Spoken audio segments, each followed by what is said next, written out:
Аз съм Кирил. Аз съм Методи. Честит празник на всички! 9-годишните близнаци от Радомир си приличат като две капки вода. А когато хората разберат имената им, очудването е още по-голямо. Всъщност родителите им разказват, че момчетата не са кръстени на светите братя, а на двамата си дядовци, които по една случайност се казват Кирил и Методий. Със съпруга ми доста се чудихме, мислехме имена, понеже са близнаци, да си отиват.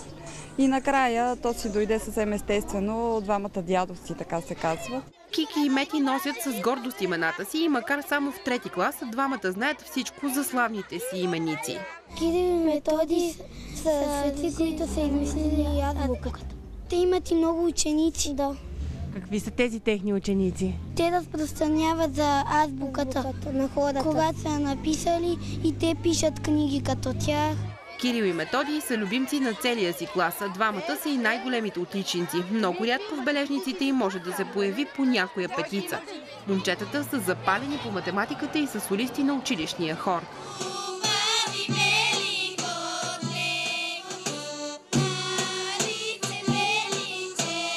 Вие може да ги разпознавате кой е Кирил и кой Методий? Да.